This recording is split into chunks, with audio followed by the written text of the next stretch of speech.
Bonjour, bonjour. Alors on va commencer cette année, cette nouvelle année 2025, avec un petit voyage dans le passé, un peu plus de 100 ans, entre 100 ans et moins, pour parler livre évidemment, mais pour parler aussi cinéma. Un mélange des deux parce que je vais vous présenter une autobiographie. Autobiographie d'un personnage très connu à son époque, sans doute oublié aujourd'hui par les foules, hélas, méconnu des cinéphiles, puisqu'il va s'agir d'un réalisateur hollywoodien du début du XXe siècle. Et donc, cette autobiographie, la voici. Il s'agit donc de Raoul Walsh, un demi-siècle à Hollywood. C'est donc le sous-titre, ou le titre plutôt de son livre. Et c'est un livre, donc je vous le disais, autobiographique, qui a été édité à l'époque chez Calman Levy en 1974. Ça commence à dater. Et donc ce personnage, Raoul Walsh, est un réalisateur d'importance au début du cinéma. On peut même dire que cet homme a vu avant Hollywood, avant la création des studios. C'est un homme qui est né en 1887, il a eu une longue vie, il est mort en 1980. Donc il a eu une vie bien remplie, et on découvre ça à travers cette autobiographie. Et évidemment, il va être question de sujets relatifs au cinéma, mais également de sujets qui concernent sa vie privée, et on va dire ses aventures avant le cinéma. Parce que cet homme a une vie assez exceptionnelle. Donc il faut remettre dans le contexte, il est né en 1887, donc il est d'origine irlandaise, ses parents sont des immigrés irlandais, et il va grandir aux alentours de New York, et il va, rien ne le prédestiner finalement à faire du cinéma et à devenir d'abord acteur et ensuite réalisateur.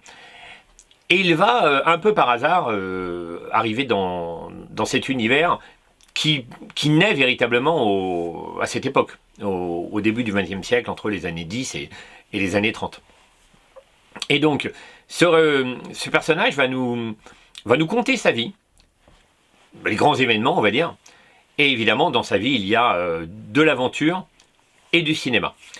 J'avais lu une biographie il y a longtemps, alors je la présenterai sans doute un jour, d'un acteur, lui aussi oublié, connu des cinéphiles, qui s'appelle Errol Flynn, le Brad Pitt ou le Leonardo DiCaprio de l'époque, hein. Et même beaucoup plus sulfureux que ces gens-là d'ailleurs. Et ce personnage, cet acteur Errol Flynn, en fait, Raoul Walsh va en parler parce qu'il a tourné avec lui plusieurs fois, et ils ont des vies qui par certains aspects, seulement certains, peuvent se ressembler.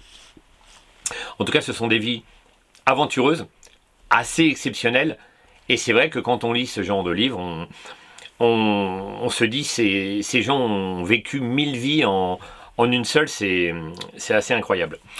J'ai choisi un tas d'extraits, hein. Il y a vraiment beaucoup de choses à dire sur ce livre. Raoul Walsh nous parle d'énormément d'événements, et même si j'ai mis beaucoup de notes, en réalité ça va être un soupçon de ce qu'il y a dans le livre. Alors le livre va mélanger, comme je vous le disais tout à l'heure, des anecdotes personnelles du personnage avant qu'il ne devienne acteur, et évidemment ensuite sa vie d'acteur, puis rapidement de réalisateur, son parcours à Hollywood, les rencontres qu'il a pu faire, quelques anecdotes, quelques réflexions sur le cinéma, quelques réflexions sur la naissance du cinéma, la naissance de la technique, les difficultés à tourner, comment Hollywood prend corps avec les grandes compagnies comme la 20th Century Fox. Et donc voilà, on a une plongée totale, immersive, entre 1900 et 1940, 1950. Avec un coup de projecteur important sur le début de sa carrière entre 1900 et 1930. C'est fascinant pour les gens qui aiment le cinéma. C'est fascinant pour les gens qui ont envie de comprendre comment tout ça s'est structuré. Et les gens qui ont envie de comprendre aussi que finalement les protagonistes de ce monde venaient d'un peu partout. Rien ne les prédisposait à devenir acteurs. C'est le cas de la personne dont je vous parlais avant, Errol Flynn, grand acteur de l'époque, c'est pareil, une vie aventureuse que rien ne prédestinait à devenir acteur. Raoul Walsh, c'est pareil, il a fait 1000 choses, beaucoup de choses en tout cas, avant de devenir acteur et puis de devenir réalisateur. C'est assez amusant parce que, en fait, quand on lit ça, on se dit parfois il y a des gens, ils ont des vies prédisposées pour qu'il leur arrive des choses assez extraordinaires. Alors, Raoul Walsh, son père était, si ma mémoire est bonne, était, je ne sais plus s'il était diplomate, en tout cas il avait un poste assez important, j'ai un peu oublié là. Et en fait, ça a plongé le petit Raoul dans une vie déjà particulière, une vie que tout le monde ne vit pas. Il va rencontrer, dès son plus jeune âge, beaucoup de personnalités qui viennent à la maison, et ça va forger évidemment un imaginaire et un caractère au personnage. Je vais d'abord vous parler un petit peu de ces personnalités croisées pour vous donner le ton de la personnalité de Raoul Walsh et comment ça va influencer sa vision du monde et sa vie plus tard. Donc j'ai quelques extraits à vous lire. Donc voilà, un premier extrait pour vous situer un petit peu le personnage de Raoul Walsh. Donc là, il nous parle de personnes qui viennent à la maison. Il va nous parler d'un parent de Booth, le tueur de Lincoln en fait. À part Edwin Booth, d'autres personnages venaient à la maison, et parmi eux, des comédiens que mon père avait rencontrés lorsque Booth l'avait introduit aux Players, un club de Gramercy Park que l'acteur avait fondé et auquel il avait fait don de sa superbe demeure. L'un était le célèbre acteur Maurice Barrymore, le père d'Ethel, et de mes futurs amis Lionel et John. Je fais une petite pause, même si ça commence à dater, ces gens-là sont les ancêtres de Drew Barrymore, la petite fille qui jouait dans E.T. De Steven Spielberg. Toute une grande lignée d'acteurs, les Barrymore. Je me souviens aussi parmi nos invités du maire, du prêtre de la paroisse, du cardinal, de Saint-Patrick, et de toutes sortes d'artistes et de politiciens qui aimaient passer à la maison, prendre un verre et bavarder. Mon père n'était jamais aussi heureux que lorsqu'il pouvait s'entourer d'amis et faire quelque chose pour les aider. Voilà, là il nous parle de gens qu'il a rencontrés. Il nous dit qu'évidemment c'est curieux parce que lui-même il a interprété John Wilkes Booth, donc l'assassin de Lincoln, et il a rencontré son cousin ou son frère, je ne sais plus qui est le Edwin Booth en question, mais c'est quelqu'un de très proche de sa famille. Donc voilà, il a rencontré des gens, il va rencontrer évidemment plein de personnalités, dont Theodore Roosevelt également, le futur président des États-Unis.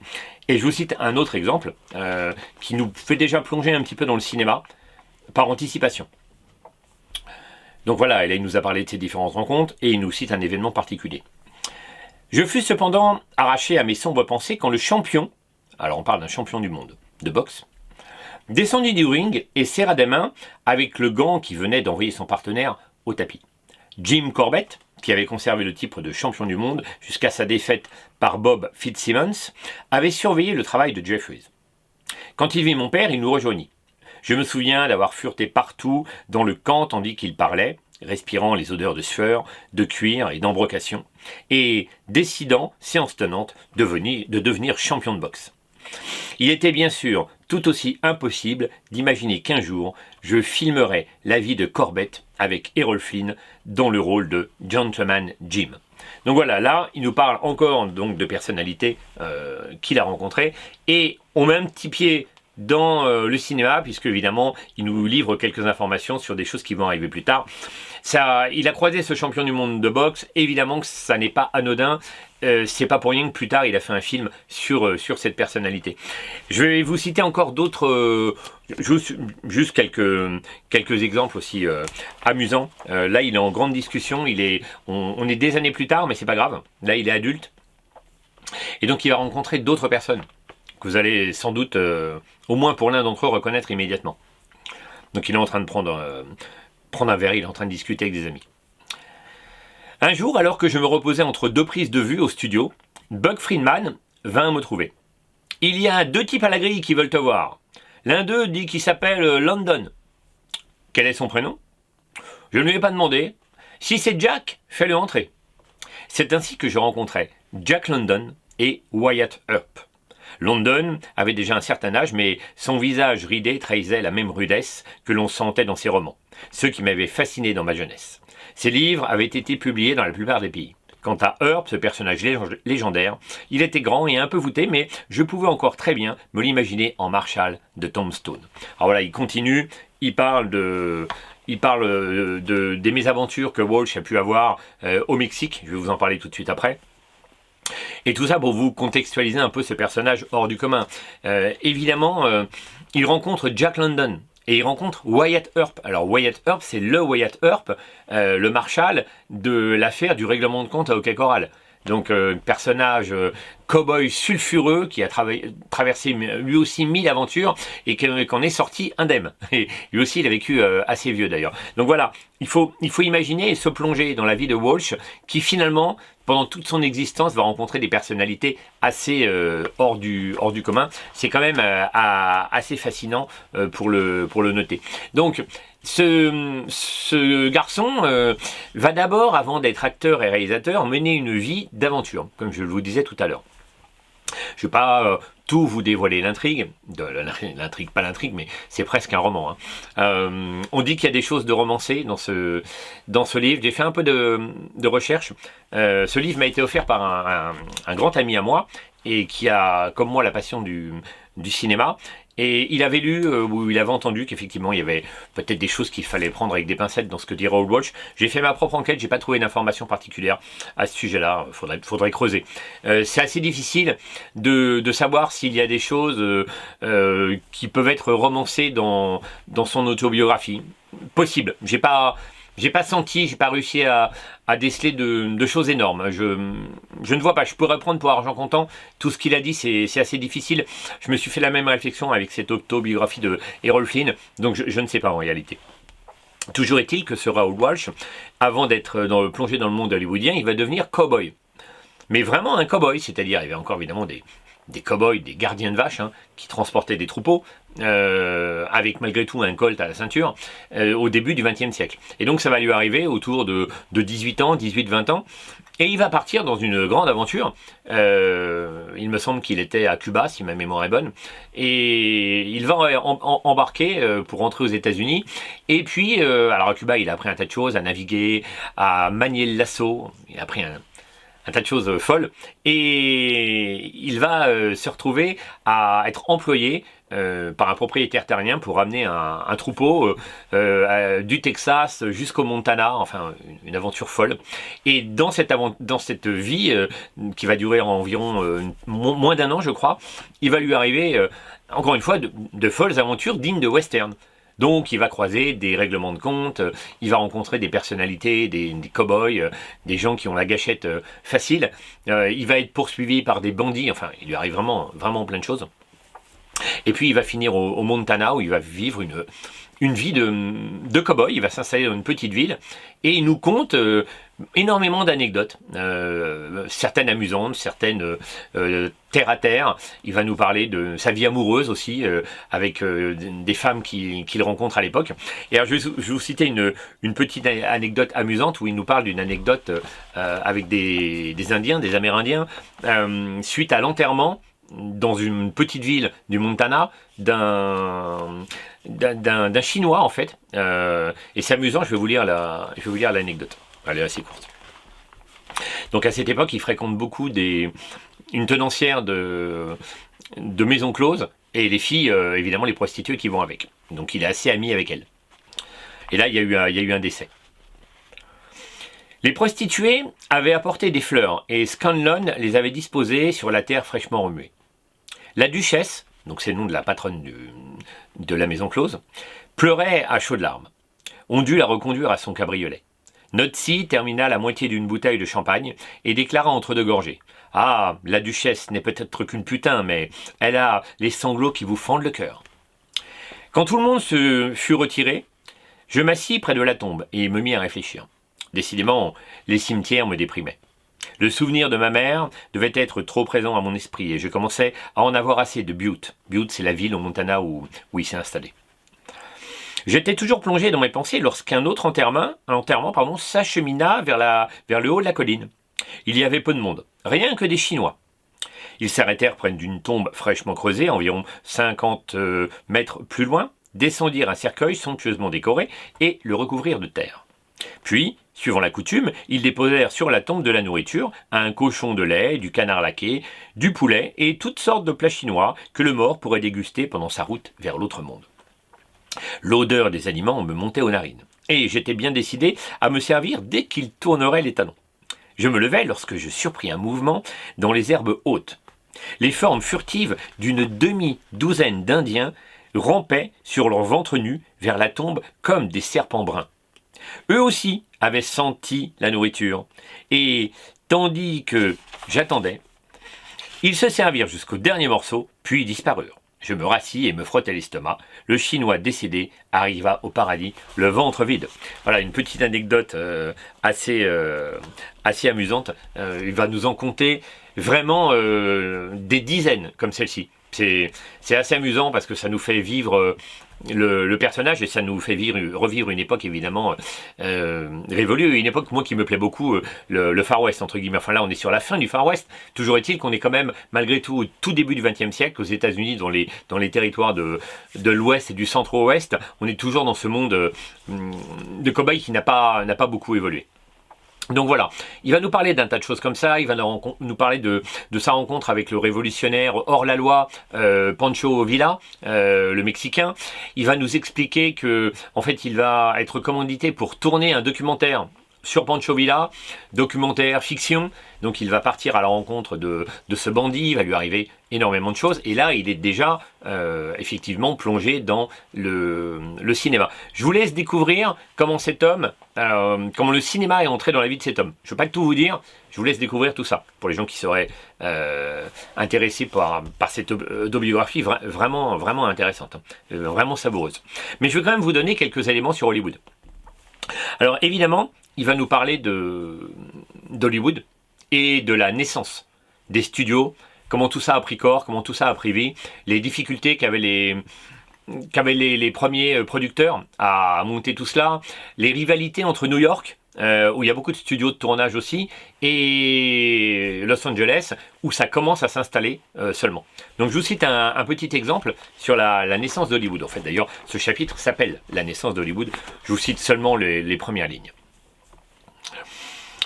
Les membres de l'équipe de Griffith, je vous reparlerai après de Griffith, qui étaient déjà sur place depuis quelque temps, avaient construit un grand plateau en plein air, au croisement de Vermont et de Sunset Boulevard. C'est des noms qui évoquent évidemment Los Angeles, à Hollywood. Cette scène était composée d'accessoires mobiles, de toiles de fond comme au théâtre. Des écrans diffuseurs contrôlaient et répartissaient la lumière solaire. Les réflecteurs, mal nécessaires, blessaient les yeux des acteurs. Ceux-ci s'en plaignaient souvent, mais malheureusement, les caméramans ne pouvaient s'en passer, ayant besoin de toute la lumière disponible. Les lampes Clix, qui furent inventées ultérieurement, ne furent guère plus supportables à leurs lumières aveuglantes et leur chaleur, mais au moins on pouvait les filtrer. La seule façon de filtrer un miroir était de le recouvrir d'une gaze légère. Tel fut le premier studio de la Fine Arts. Aucun plateau intérieur, des estrades sans toit, encombrées de tout l'attirail de la mise en scène à ses débuts. Le premier jour, Griffith nous réunit et Frank Woods, s'avançant au milieu de la scène, nous fit un discours. Il nous pria de nous rappeler que les habitants de la Californie n'étaient pas encore habitués au cinéma et à ses acteurs. J'espère que vous vous comporterez comme des gens du monde, maintenant que vous avez laissé vos jurons et vos coups de gueule à New York. Il nous remercia de l'avoir écouté, nous applaudîmes, puis quelques membres de l'équipe partirent aussitôt se saouler. Mais nous vécûmes en assez bons termes avec les gens du pays. Aussi longtemps que j'ai travaillé pour la Fine Arts, je ne me souviens pas d'un seul accrochage avec les habitants. Alors là, évidemment, il continue cette description pendant de longues pages sur la naissance d'Hollywood, et ça nous fait comprendre évidemment que là, on part ex nihilo d'un territoire vierge de toute prise de vue, de tout cinéma. À cette époque, à Los Angeles, il ne se passe rien. Et on part de rien, on construit des studios. Les gens voient des zigotos un peu bizarroïdes se promener avec des grosses caméras, faire des allers-retours avec des voitures, installer des réflecteurs, comme il le dit. Alors oui, évidemment, effectivement, à cette époque, il n'y a pas de projecteur. Donc du coup, c'est vraiment le début, le début des tournages, c'est la grande aventure en fait. Et là, il nous parle donc de Griffith. Donc Griffith, le grand réalisateur, celui de Naissance d'une nation. Ce film, évidemment, dont on parle encore, en tout cas les cinéphiles, un film fleuve pour raconter l'histoire des États-Unis. Film muet, évidemment, à cette époque, et dans lequel Raoul Walsh va jouer. Il va jouer donc le fameux Booth, l'assassin de Kennedy. Et je vais donc vous parler un tout petit peu de Griffith, juste quelques lignes pour savoir... non, je ne vais même pas vous lire des lignes en fait. Il nous explique en fait que il a été convoqué, notre ami Raoul Walsh, et finalement, il a eu l'opportunité d'aller travailler avec Griffith. Et puis, ça s'est fait un peu rapidement, je ne vais pas trop vous dévoiler. Et il l'a rencontré, il a été tout de suite impressionné, ça s'est bien passé. Et finalement, il va être embarqué dans cette affaire. Mais je ne vous en révèle pas davantage. Il nous parle aussi évidemment de Naissance d'une nation, donc ce fameux film. Et là, je vais vous parler, je vais vous citer un petit extrait de ce que peut nous dire Raoul Walsh sur ce grand film qui a beaucoup fait parler à l'époque, en bien et en mal. Personne au monde n'ignore que Naissance d'une nation fut un chef-d'œuvre. Il mit fin, dans l'industrie cinématographique, au règne du Nickelodeon. Ce sont des petits cinémas de quartier, c'est comme ça que ça s'appelle. Et de son éternel pianiste. La partition musicale, spécialement écrite pour le film, était interprétée par un orchestre complet et serait projetée dans des tournées de province. Le public paierait plus cher pour voir ce film, qui allait attirer plus de spectateurs qu'aucun autre jusque-là. Et ce ne furent pas les seuls changements que cette œuvre a apportés. Jusqu'en 1915, date à laquelle Griffith termina son épopée, le public n'avait connu que des films de second ordre. D'une ou deux bobines. À l'époque, on compte en bobines, on ne compte pas en durée. J'étais bien placé pour le savoir. J'y avais joué pendant plusieurs années, jusqu'à mon contrat pour Villa. Donc Villa, c'est son documentaire sur Pancho Villa. Villa fut une pause dans la monotonie de ses œuvres sirupeuses. Nous avions au moins pu faire du vrai reportage, puisque nous filmions un événement historique. Mais il fallut Naissance d'une nation pour convaincre le monde qu'Hollywood était arrivé à maturité. Ce long métrage fut un tournant dans l'histoire du cinéma. L'opinion publique se débarrassa de l'idée répandue jusqu'alors que le cinéma n'était qu'un art mineur de divertissement, un rejeton illégitime du théâtre. Oui, parce qu'évidemment, à l'époque, il y a la guerre entre le théâtre et le cinéma, qui vient donc tout juste de naître, qui n'est pas considéré comme un art. Et d'ailleurs, même les acteurs, finalement, de théâtre ne veulent pas mettre les pieds au cinéma. Déjà, le cinéma est muet, ce sont des gens qui travaillent le texte, les acteurs de théâtre. Et il y en a très très peu. Il y a un Barrymore, ça doit être John Barrymore, qui lui va finalement passer le cap, qui est un grand acteur de théâtre, et qui va ensuite aller vers le cinéma, mais enfin c'est vraiment très très rare. On est à la naissance, les acteurs sont très suspicieux par rapport au cinéma et ils ne veulent pas aller se corrompre dans ce nouvel art qui n'en est pas un, comme je le disais, qui n'est pour l'instant qu'une simple distraction en devenir. Et d'ailleurs, je vais vous citer maintenant un petit exemple, un petit commentaire de ce fameux John Barrymore, l'acteur, grand ami de Raoul Walsh. Ils vont devenir vraiment de très très bons amis. Et un petit commentaire que nous fait John Barrymore sur sa vision du cinéma opposée à la vision du théâtre. Voilà un commentaire qu'il nous livre. Donc il est en train de parler avec Raoul Walsh et voilà, ils ont une discussion sur le théâtre. Il me parla surtout de son métier d'acteur de théâtre. Donc là, c'est Walsh qui parle de John Barrymore. Deux points, ouvrez les guillemets. Au théâtre, me dit-il, on est traité comme un gentleman. Les horaires de répétition sont décents. Et une fois sur scène, on ne se permet pas de vous importuner. Pas besoin de retakes, ni de toutes ces foutaises. Sur un plateau de cinéma, on n'est qu'une marionnette à la merci d'un metteur en scène absurde, d'un chef opérateur ou d'un électricien qui ne sait pas distinguer son cul d'un projecteur. On passe plus de temps assis sur une chaise à se morfondre qu'à jouer la comédie. Il soupira, puis, voyant une jeune femme s'approcher de notre table en lui souriant, se leva avec cette élégance qui le caractérisait. « Vous êtes John Barrymore ?» Son accent me disait qu'elle venait de Londres. Ce qui me fut confirmé lorsqu'elle ajouta « Je vous ai vu dans Hamlet l'année dernière. Vous étiez divin. Je suis une passionnée de Shakespeare et je n'ai jamais vu le prince interprété de manière aussi éblouissante. » John s'inclina devant le compliment et l'invita à s'asseoir, mais elle s'excusa. « Je suis avec des amis, cependant... » Elle hésita, puis prenant une profonde inspiration, ajouta.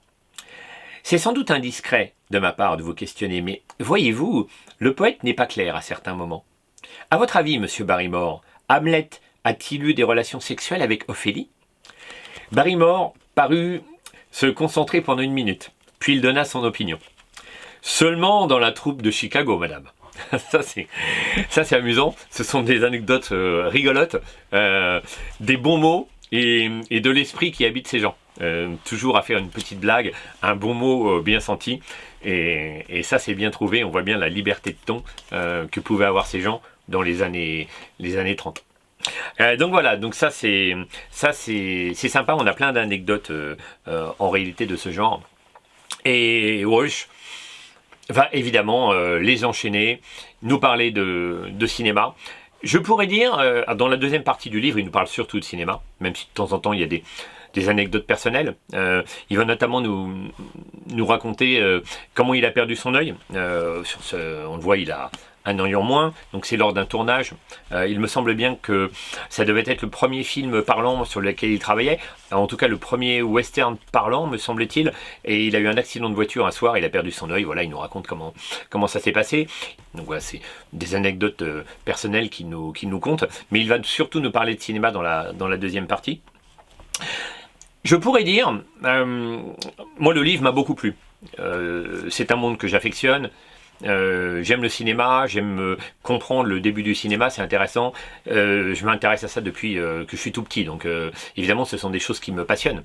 Et il y a des anecdotes qui sont très intéressantes, et il y en a d'autres qui sont moins intéressantes. De temps en temps, Walsh nous jette une petite anecdote qui n'a pas beaucoup d'intérêt. Heureusement, il y en a pas tant que ça, mais il y en a quand même. De temps en temps, on se dit « Oh oui, bon... » c'est pas du remplissage, sans doute que pour lui ça avait l'air intéressant, pour nous ça l'est beaucoup moins. Mais ça n'est pas le cœur du livre. L'essentiel du livre est intéressant. Après il y a effectivement, il faut le reconnaître, certains passages qui sont moins savoureux. Donc il va nous donner son avis sur le cinéma. Il va nous parler de pas mal d'inquiétudes, de comment il va pouvoir faire ses films. Quels ont été pour lui les films importants, qu'est-ce qu'il en a retiré, comment ça a été accueilli par le public, comment certains de ces films ont orienté son avenir. Et il va aussi nous faire part de certaines réflexions. Notamment, il va nous parler de la censure.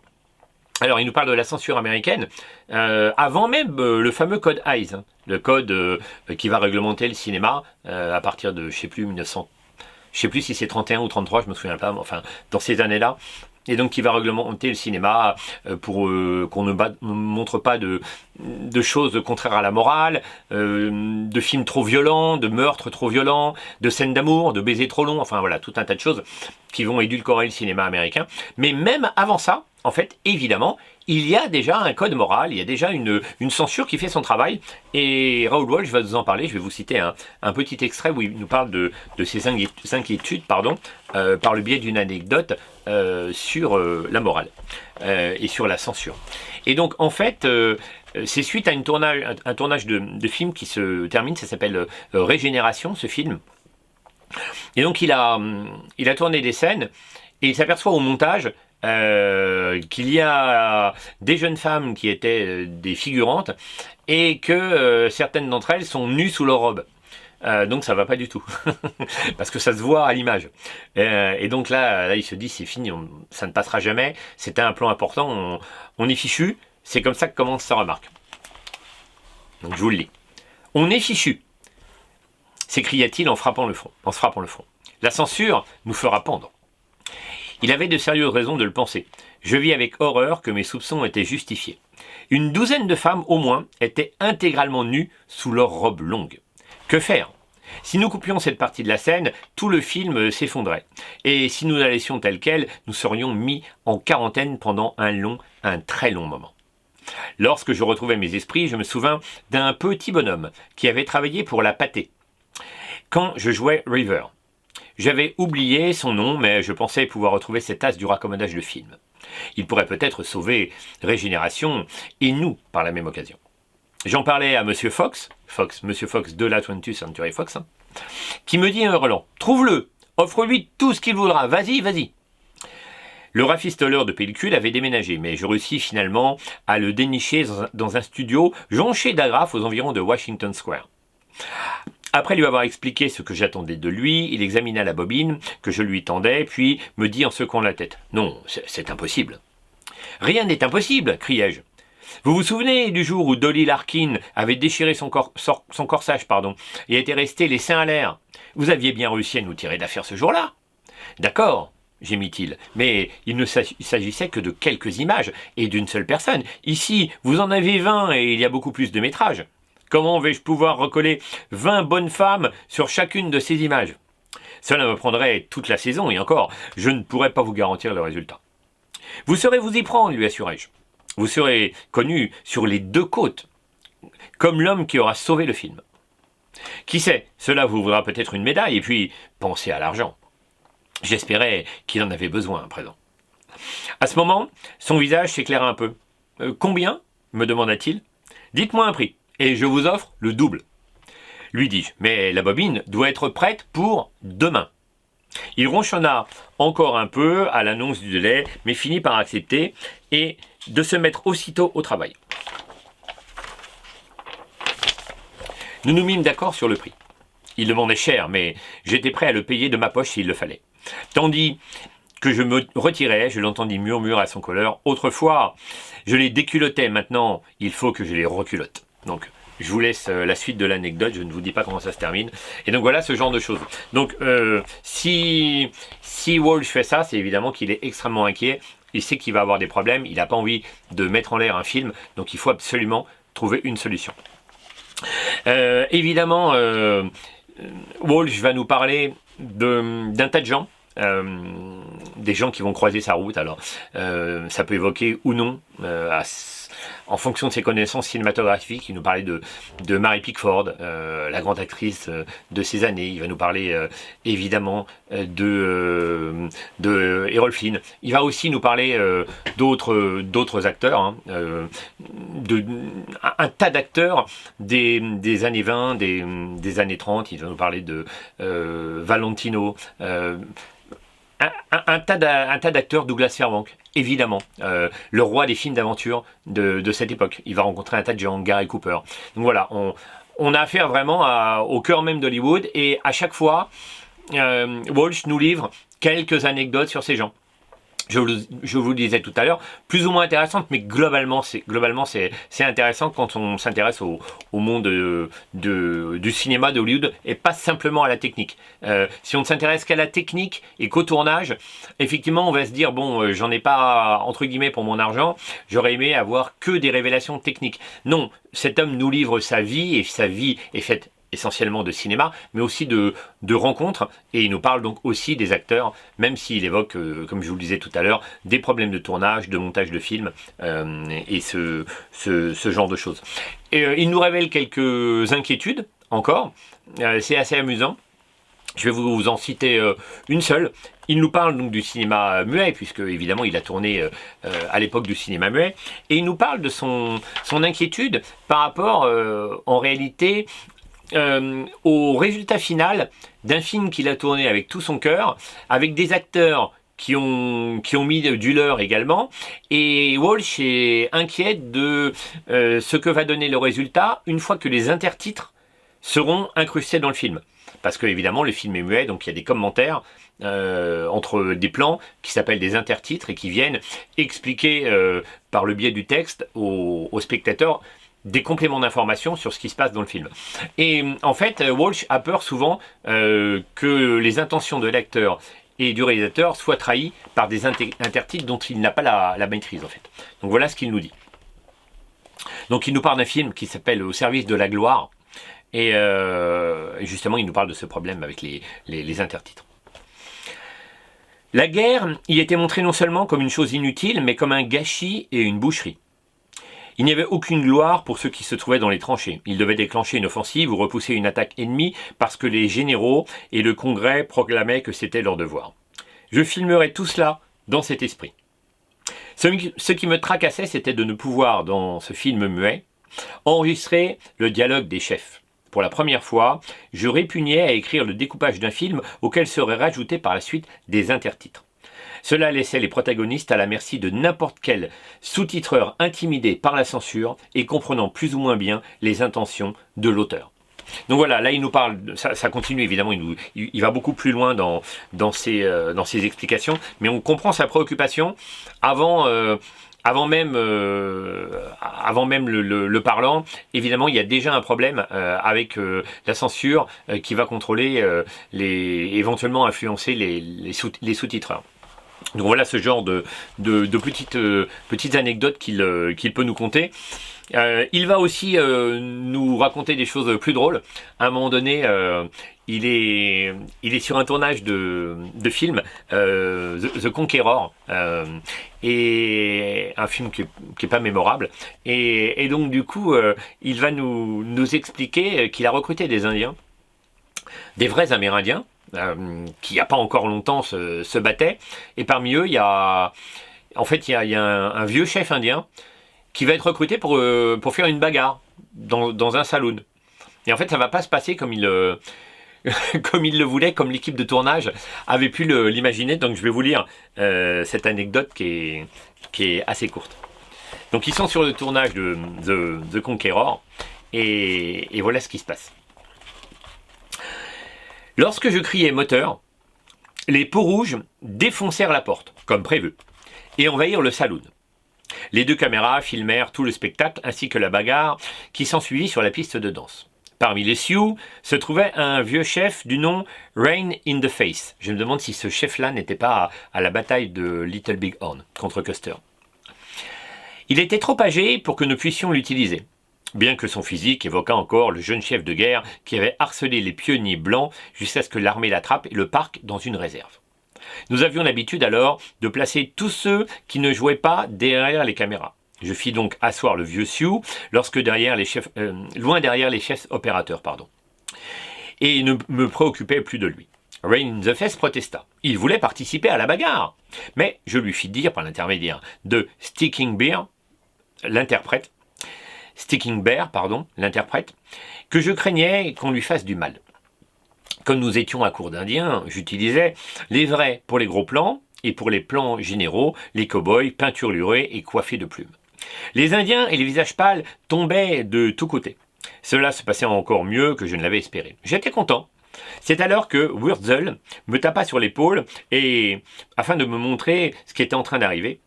Et ce ne fut qu'à ce moment que je m'aperçus que Rain in the Face s'était faufilé sur la piste de danse et brandissait son tomahawk. De plus en plus horrifié, je remarquai également que tous les hommes blancs qu'il frappait sur la tête restaient à terre et que du sang coulait pour de bon de leur visage. Alors en fait, je vous coupe l'anecdote, Rain in the Face, il avait vraiment pris à cœur son rôle. Et en fait, il a tapé sur les acteurs, donc ils en ont été pour leurs frais et ils ont dû payer des dommages et intérêts assez forts pour l'époque. Il n'y a pas eu de mort, mais il y a eu des blessés pour simplement dédommager ces gens qui avaient subi les foudres de ce brave chef indien. Alors Raoul Walsh nous explique il a souvent fait appel à des Indiens, des Amérindiens, des vrais, dès qu'il le pouvait. En fait, il faisait appel à de vrais Amérindiens. Il avait sympathisé avec des Indiens d'Amérique. Il avait été honoré par une tribu. Et donc, du coup, il en était assez fier d'avoir ces gens comme amis. Et il voulait leur rendre l'appareil. Et donc, il le faisait tourner quand il le pouvait. Il avait toute son équipe avec lui de cow-boys aussi. Ça lui tenait à cœur d'utiliser des vrais cow-boys qui maîtrisaient bien le fait de monter de chevaux, d'utiliser des lassos. Et donc quand il le pouvait, il les utilisait. Parfois, il ne le pouvait pas, alors de temps en temps, les studios lui imposaient des acteurs, des cascadeurs, et il s'avérait que ça ne fonctionnait pas. Et donc ces gens tombaient de cheval tout le temps, et finalement, ils réussissaient parfois à avoir gain de cause et à ramener ses propres cow-boys. Des petites anecdotes assez savoureuses qu'on a dans le livre.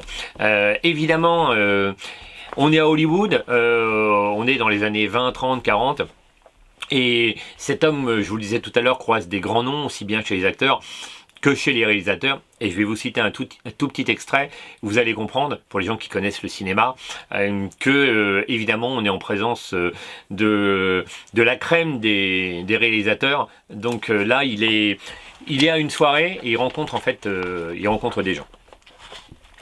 Je crois que si ma mémoire est bonne, ça doit être après son accident où il a perdu un œil.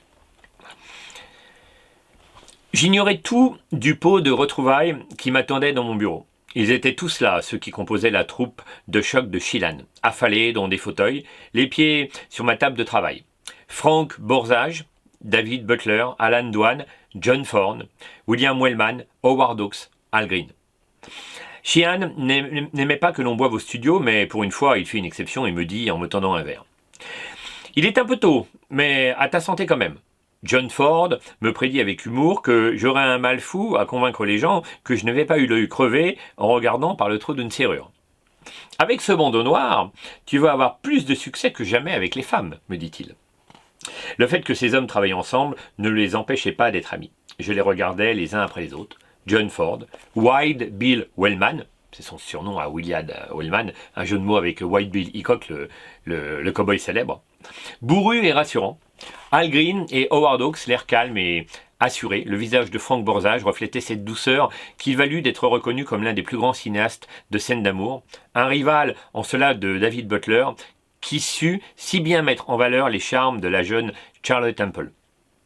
Alan Dwan, le metteur en scène de plusieurs films à succès, depuis que la Famous Player était devenue la Paramount, souleva une bouteille. « Peux-tu lire l'étiquette » me demanda-t-il. Je la lus et tout le monde applaudit. « Méfiez-vous de lui » dit Sheehan. « Il a un alibi maintenant. » Donc voilà, des petites anecdotes et c'était pour vous présenter cette brochette de réalisateurs extrêmement connus, Borzage, William Wellman, John Ford, Howard Hawks, que des pontes de la réalisation hollywoodienne qui vont traverser les années 20 jusqu'aux années 60, un petit peu plus tard pour certains.